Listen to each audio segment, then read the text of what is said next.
আসসালামু আলাইকুম, welcome back to my channel Tulona's cooking house. Dear viewers, আজ আমি আমার এই ভিডিওটিতে আপনাদের সাথে দুটি রেসিপি শেয়ার করব। আর এই রেসিপিগুলো তৈরি করব আমি মাছের ডিম দিয়ে। একটি হচ্ছে মাছ সুন্দরী পিঠা আর আরেকটি হচ্ছে মাছের ডিমের মোগলাই পরোটা। কিভাবে আমরা এই রেসিপিগুলো তৈরি করব চলুন দেখে নিচ্ছি।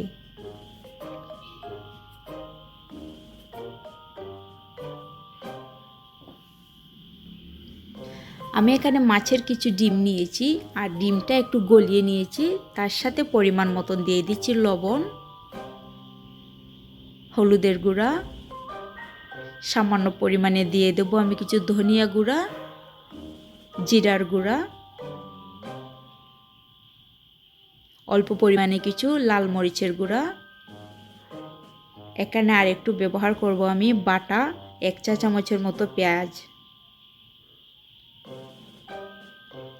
আর দেবো স্বাদ মতন কাঁচামরিচ। আপনারা যদি কাঁচামরিচটা এখানে ব্যবহার না করতে চান তাহলে স্কিপ করে যাবেন, তার পরিবর্তে শুকনো ভাজা মরিচের গুঁড়া ব্যবহার করতে পারেন। এবার সব মশলা আমি ভালোভাবে ডিমের সাথে মাখিয়ে নিচ্ছি।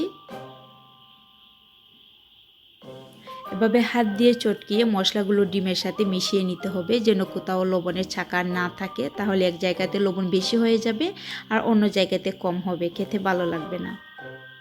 মাখানো হয়ে গেছে। এবার এখান থেকে কিছুটা তুলে নিচ্ছি আমি মোগলাই পরোটার ভেতরের স্টাফিং তৈরি করার জন্য। আর এখানে যে ডিম বাকি রয়েছে সেটা আমি জুড়ি করে নেব।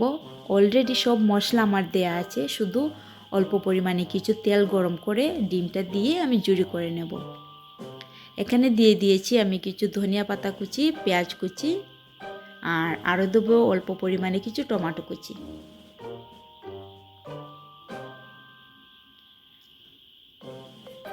তারপরে মাখিয়ে নেব আর এতেই আমার তৈরি হয়ে যাবে ভেতরের স্টাফিংটা। ওপর দিকে আমি একটা ডো তৈরি করে নেওয়ার জন্য ময়দা নিয়ে নিচ্ছি। স্বাদ মতো দিয়ে দিচ্ছি লবণ, অল্প পরিমাণে দেব কিছু সয়াবিন তেল। প্রথমে লবণ আর তেলটা আমি ময়দার সাথে মিশিয়ে নিচ্ছি। তারপরে পরিমাণ বুঝে পানি দিয়ে এখানে একটি ডো তৈরি করে নেব। আমার রেসিপিগুলো যদি আপনার কাছে ভালো লাগে আর আমার নেক্সট ভিডিও পেতে চান তাহলে চ্যানেলটি সাবস্ক্রাইব করে রাখবেন আর পাশে থাকা বেল আইকনটি ক্লিক করে অন করে রাখবেন, তাহলে আমার নতুন নতুন ভিডিও আপলোড করার সাথে সাথে আপনার নোটিফিকেশনে পৌঁছে যাবে। মাঝারি সাইজের একটি রুটি এখানে আমি বেলে নিচ্ছি।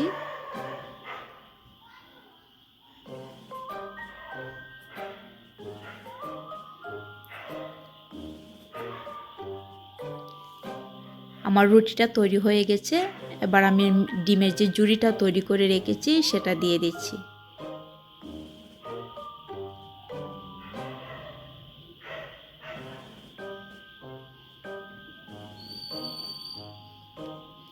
একটা রুটি থেকে এভাবে স্কোয়ার শেপে এক টুকরো নিয়েছি আর উপর থেকে এভাবে দিয়ে দিচ্ছি যাতে মাছের ডিমগুলো ছড়িয়ে না পড়ে। কিছু পানি ব্রাশ করে নিয়েছি। এবার এই সাইডে যতটা দাগ কাটবো ঠিক অপর সাইডে আমি ততটাই দাগ কাটবো। এখানে 6টা কাট করেছি। ঠিক এইভাবে করে আমি ভাঁজটা দিয়ে দিচ্ছি। আপনারা দেখে বুঝতে পারছেন আমি কিভাবে করছি, আপনারা সেমভাবে ট্রাই করবেন। মাছের লেজটা তৈরি করার জন্য সুন্দর করে একটু শেপ মতন কাট করে নিচ্ছি।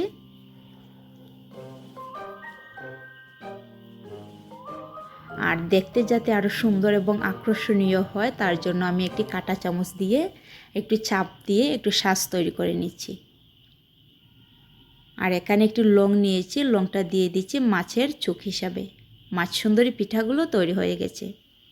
এবার পরোটা তৈরি করার পালা। সেমভাবে একটি মাঝারি সাইজের রুটি নিয়েছি। এবার ডিমের স্টাফিংটা দিয়ে দিচ্ছি আর স্টাফিংটা দেওয়ার পরে এভাবে চামচটা দিয়ে একটু চড়িয়ে দিতে হবে। এবার আমি রুটিটার চতুর্পাশে একটু পানি ব্রাশ করে নিচ্ছি। এই পানিটা ব্রাশ করার ফলে কিন্তু তেলে যখন আমরা এই রুটিটা দেব তখন ভাঁজটা খুলে যাবে না, সুন্দর করে সেট হয়ে যাবে।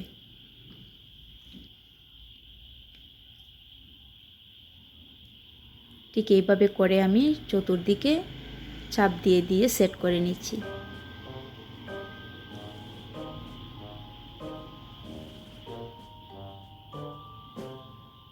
এভাবে হালকা হালকা করে একটু চাপ দিয়ে সেট করে দিলে কিন্তু রুটিটা যখন আমরা তেলে দেব তখন কিন্তু খুব সুন্দরভাবে ফ্রাই হবে।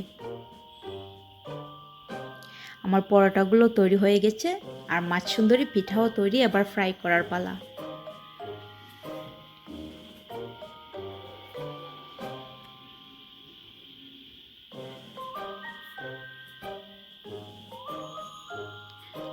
ফ্রাইং প্যানে তেল দিয়েছিলাম, সেটা গরম হয়ে গেছে। এবার একে একে পিঠাগুলো আমি দিয়ে দিচ্ছি।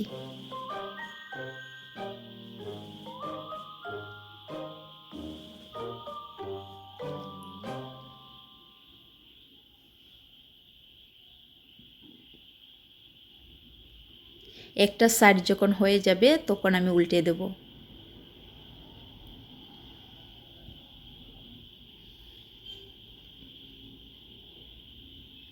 একটু সাবধানে উল্টিয়ে দিতে হবে যেন তেলের ছিটকাটা এসে উপরে না পড়ে। যখনই গোল্ডেন ব্রাউন কালার হয়ে যাবে তখন আমি মাছগুলো তেলটা ঝারিয়ে তুলে নেব। আর ওই তেলেই কিন্তু আমি সেই মোগলাই পরোটাগুলো ফ্রাই করে নেব।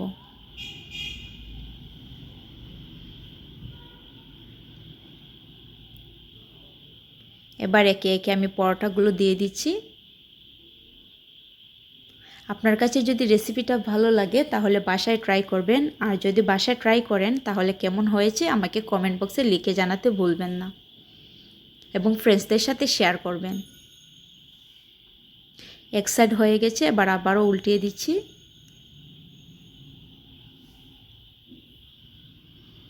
আর এভাবে উল্টে পাল্টে কিন্তু আমি পরোটাগুলো যখন একটু লালচে হয়ে যাবে তখন তুলে নেব।